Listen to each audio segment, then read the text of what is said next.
guys, it's Ariana. Welcome back to my channel. So we are on day 2 of 31 days of Halloween. So as per usual, I have my wicked candle in here, making the whole room smell like caramel apple. I also have my hot chocolate candle in here, making the room smell like hot chocolate and caramel apples. It smells lovely in here. I don't have either of them lit though, because it's still quite warm outside. But I did get a notification that Canada, like the part of Canada that I'm in, is supposed to have like an abnormally warm October. So we're supposed to hit like 20 degrees again, which is really weird for Canada at this time. Usually we get snow pretty early in October, and this year apparently we're not. We're getting really, really warm temperatures, which is kind of awesome, but kind of not at the same time, because we are in desperate need of like a harsh winter of a lot of snow and precipitation because we had so many fires this year. But at the same time, I'm kind of loving the fact that it's not going to be freezing cold right before I go to Mexico, because I leave for Mexico on November 1st. So I'm good with summer sticking around for a little bit longer. But without rambling anymore, I have a bunch of stories ready to go and I'm excited to read them. So let's jump into them. So the first story that I'm going to read is from the No Sleep section. It's from the Reddit author Nicholas Caraco. And I do believe that this is going to have a couple more parts. Part 1, 2, 3. So maybe I'll just do 1, 2, 3 in this video. And if we like the story, I will continue it if it continues. And it's titled, I recently started working at a fast food restaurant and something weird happened during the night shift. My unemployment ran out recently, thus forcing me off my ass and back into the real world. After filling out more than 50 online applications and not hearing back from a single company, I was starting to lose all hope. Granted, it'd been a while since I'd been looking for a proper job, but I recently had no idea how bad it was out there. As quickly as I dove back in, I'd given up on my search entirely, or so I thought. The funny part is, I didn't even go to Happy Burger looking for a job. I was just depressed and craving a juicy burger, and that's exactly what I got.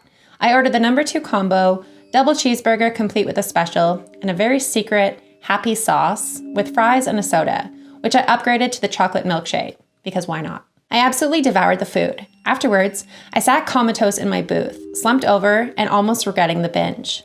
That's when I saw the help wanted sign in the window. I never worked at a fast food restaurant before, and I knew little to nothing about frying food or working a register, but I really needed the money, and I also figured I could probably get some free meals out of it.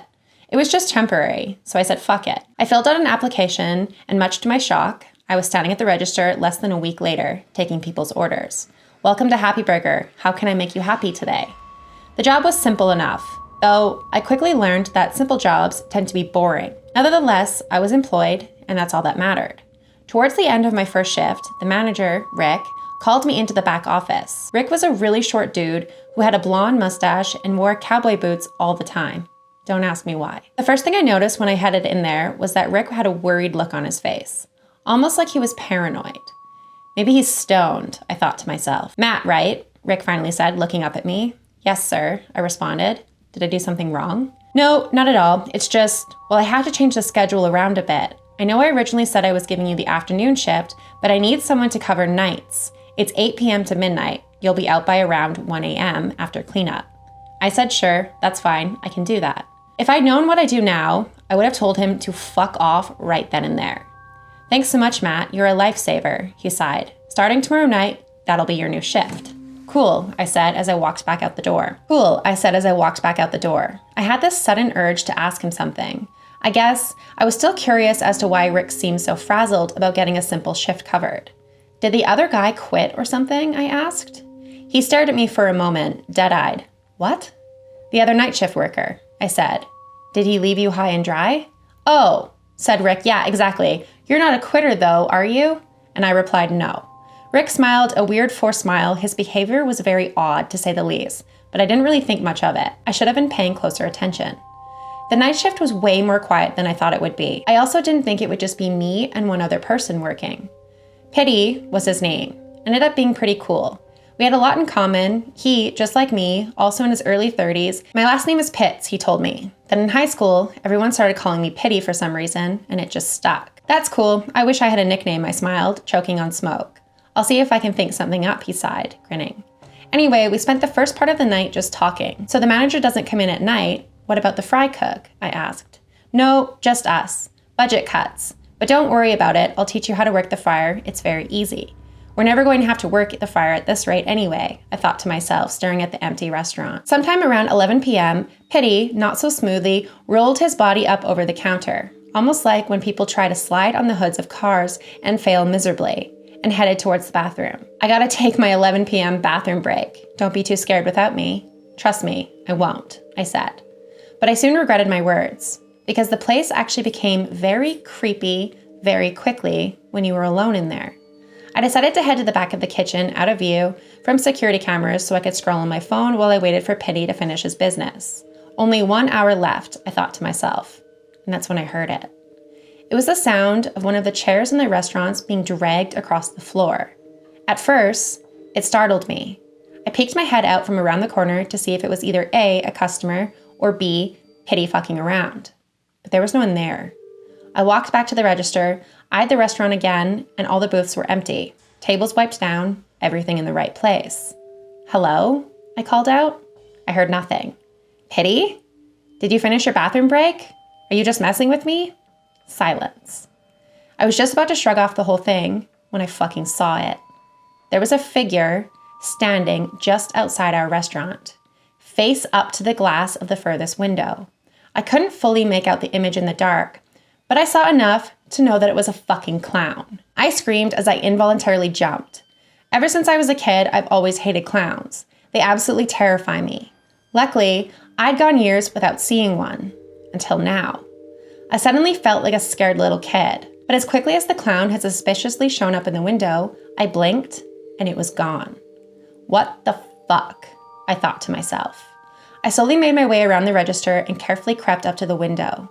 I stood right at the glass and I looked around the empty parking lot. Nothing. Not a sign of movement or life. Is someone trying to mess with me? Did Pitty put them up to this?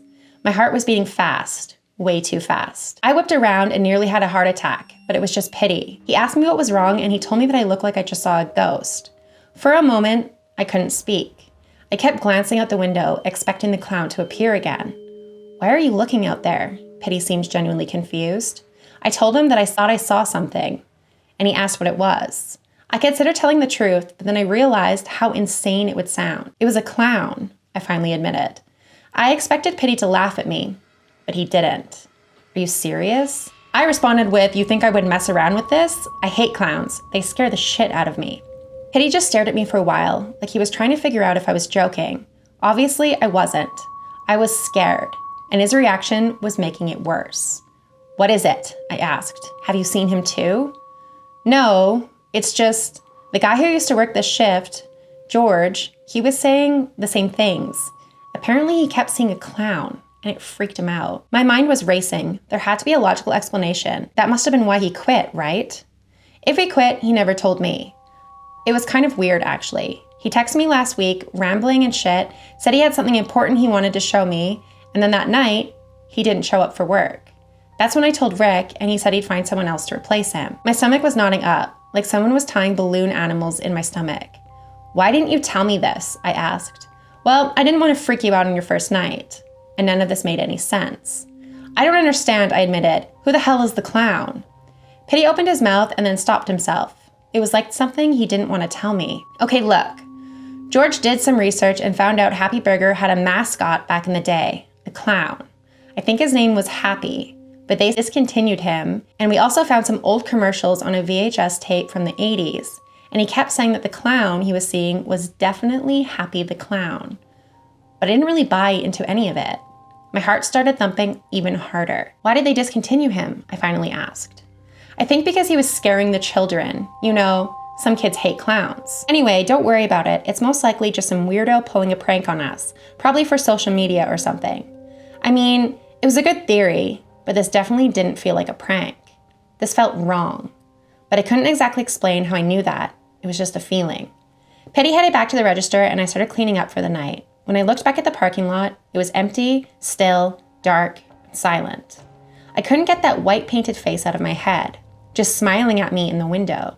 I shivered. I knew there was no way I was going to be able to sleep that night. I was home in bed by 1:30, tossing and turning.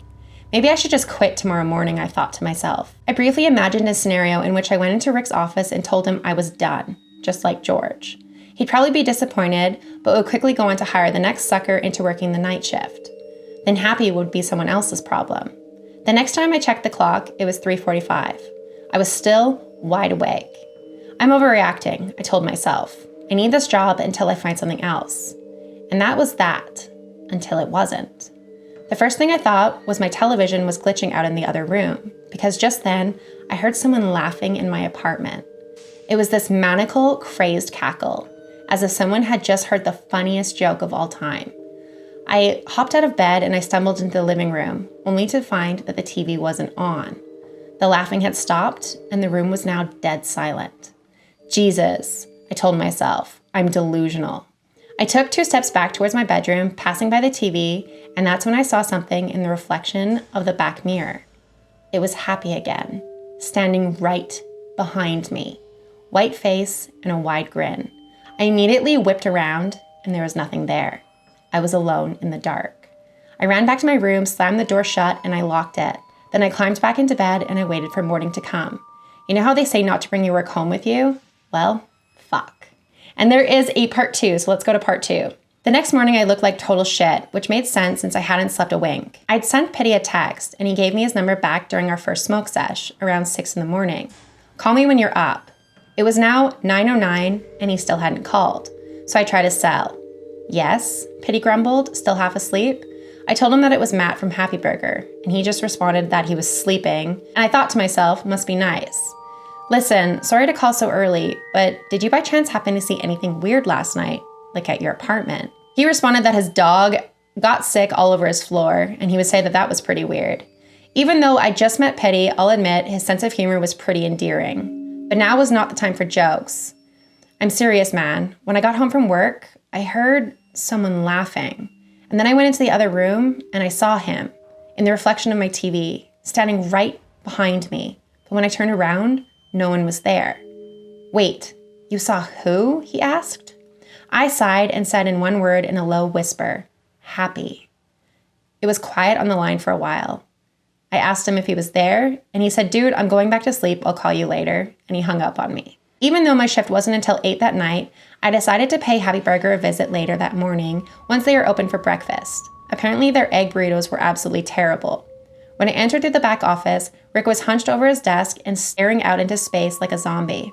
Apparently, I wasn't the only one who wasn't sleeping. I knocked on the door to emphasize my arrival, and he snapped out of his stupor.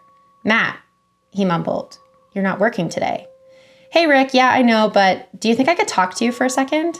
He nodded, while I took a moment to strategize. Obviously, I couldn't just come out right out and tell my boss that some weird demon mascot clown in his restaurant followed me home and terrorized me last night. No, I had to think smarter. So that guy George, who used to work the night shift, well, he left some of his CDs in the back. I took them home last night so they wouldn't get stolen. I was wondering if I could get his contact info to return them. I immediately thought to myself, why did I just say CDs? People don't even use those anymore. Rick was going to know I was lying, and he stared at me hard for a while. He seemed angered by my question. That's confidential employer privilege information. Right. I know, it's just, I need to get back to work. The dude was literally just sitting at his desk doing nothing. I figured I should press once more, but the CDs, and he said that I could just give them to him, that he'd take care of it. I said, okay, sure, and I left, a forced smile on my face. That night, I stayed quiet during my dreaded shift and let Pitty do most of the talking. A few teenagers came in for milkshakes early on, followed by some bodybuilder dude wearing a cutoff t-shirt who downed 4 double cheeseburgers, lettuce wrap style, like it was fucking child's play. After that, the guy ate half our supply of cooked meat. I headed to the walk-in freezer in the back to grab some more. When I opened it, cold air flowed out like fog. I left the door propped open while I walked inside, and that's when I turned back and I saw the door slam shut behind me. I grabbed the handle, but it wouldn't open. I banged on the door hard with my fist. I told Pitty to open up and that I was locked in. I tried to stay calm, and I'm not gonna lie, I was definitely claustrophobic in there. But it wasn't like I was gonna die from the cold. Sooner or later, he'd have to let me out. I blew my breath into my hand, trying to warm up a bit. And that's when it started. First, the lights inside the freezer started flickering, off and on. Then I heard that awful sound again. Hysterical laughing. It sounded like Happy was in my ear, but also all around me, everywhere. Pitty, open the door, I screamed. Not soon after the scream, I felt something behind me, almost like a presence, if you want to call it that. I didn't want to turn around. and I was scared shitless. Finally, the lights went out completely, leaving me alone in a cold, dark room. At first, all I could hear was the sound of my own voice hyperventilating. Then I heard him. "How can I make you happy, Matt?" A shiver ran down my spine. It was that fucking clown. I whipped around, but it was still too dark to see anything. "Leave me alone," is all I could scream. I'd backed myself into the corner, my shoulder blades against the door now, and my eyes adjusted to the dark. I saw something that will haunt me until the end of my days. A shadowy figure was crawling toward me on all fours. It got closer and closer until that recognizable face came into view. White paint, black eyes, red rubber nose, curly hair dyed a sickly shade of green. Happy put this horrible face up to mine. He was so close that I could smell his rancid breath. "Don't be sad. You're at Happy Burger." I almost peed myself as Happy began to smile and his cheeks grew wider and wider, almost like a never-ending grin that seemed to go on for eternity. His face took an unnatural shape as it continued to stretch out and drool leaked out of his mouth onto the floor of the freezer. I closed my eyes because I couldn't stand the sight anymore, and that's when the freezer door finally opened. It was Pity. I immediately looked up to find him standing there, just staring at me, casually as I writhed on the floor. Of course, Happy was gone, and I looked fucking insane. "Matt, are you okay?" At first I couldn't speak because I was in shock. Finally, I said, "No, I'm not." Pity told me at the register that I really needed to calm down. And I told him, "Can't you see there's something seriously wrong here? Look, I'm not saying I don't believe you. It's just hard when I haven't seen it myself, you know?" Pity responded. I tried to think. It made me angry that he didn't understand how truly fucked up the situation was. But then I remembered Pity was a harmless stoner, and his dumbass mainly stemmed from the fact that he was high 24/7. "Listen, something crazy is happening here. It got to George, and now it wants me. When was the last time you even talked to George?" He said he didn't know, and he stopped responding to my texts after he quit. He just ghosted him. I asked him if he had his address. He said yes, he hung out at his place once before work, played some video games. I told him to text it to me and that I was going to drive over there to check on him. "Right now?" said Pity. "But you're at work." I said, "Cover for me. It's not like anyone else is going to come by in tonight anyway." I drove across town, no music on the radio, no podcast, nothing. Sometimes it's just so serious that you require absolute silence. My GPS told me that I was approximately 5 minutes away from George's place when I noticed the car behind me had been following me for quite some time. Of course, I was paranoid and I got suspicious, but then I figured I was just on edge still from the freezer incident. However, my worst fears were confirmed when the car ended up following me all the way up to the address that I had. The moment I parked, they parked. The moment I opened my door, they opened theirs. I held my breath, waiting to see who was tailing me. And as the dude headed towards me in the dark, I realized it was my boss. Rick stormed across the pavement and headed straight for me. I asked him what the hell he was doing. He got right in my face and pointed a finger. "Don't worry about me, you're the one trying to stalk my ex-employee." I said, "No, back up. Why did you follow me in the middle of the night? If you don't leave here right now, you'll lose a lot more than just this job, I promise you that." Gripped my arm tightly as he said, looking into my eyes. I asked him if he was threatening me, and he let me go. I can't explain it, but in that moment, a few things became clear to me. The first was that Rick was capable of doing very bad things. The second was that he was willing to do so because he was terrified of Happy too, just like me. "You're on the clock, Matt." He gestured at my uniform. "Give me a good reason why I shouldn't fire you right now." Because I'm barely making my rent and I literally need this job to survive, I thought to myself. I just apologized and told him that I'd head back now. He said, "Good." Rick stood there and watched me as I got back in my car and drove back to the restaurant. I was now more confused and scared than ever, but I knew one thing for sure. This guy really didn't want me to talk to George. And now there is a third part, but I'm going to end the video here because we're already at like the 23-minute mark and I need to upload this and edit it and get that all going. So I will read 3 and 4 once they are posted, probably in the next video or so. But that video took a really weird turn and I'm really excited to continue reading it. It's definitely a different story than what I usually read on this channel because I usually go for like your guys' personal paranormal stories, but this one is like a clown that is stalking this guy, but it's also paranormal at the same time. But this is a really weird story, but I'm really, really excited excited to continue reading it because I haven't actually read 3 or 4 yet, so I'm very excited. But I will definitely post the updated stories in the next couple of videos, but if you guys want to go read them, I will post all of the information in my description box down below. It's all one author because this is just one story that I'm reading, and it's really fucking creepy. And I told you guys in my last video how much I hate clowns, so this is just a really weird story. But thank you so much for watching this video. If you guys made it to the end of this video, please leave me your favorite fall emoji. If you guys have any creepy stories, let's not meet stories, scary stories, paranormal stories that you want to send me, please feel free to reach out to me over Instagram or my email. Now is the time to send me your stories because I'm trying to compile enough stories to do 31 days straight. So if you guys have any stories that I haven't read yet and you want to share with me, please feel free to message me. If you guys did enjoy this video, please make sure to give it a big thumbs up. Don't forget to hit the subscribe button down below for more content like this, and I will see you guys at the next video. Bye.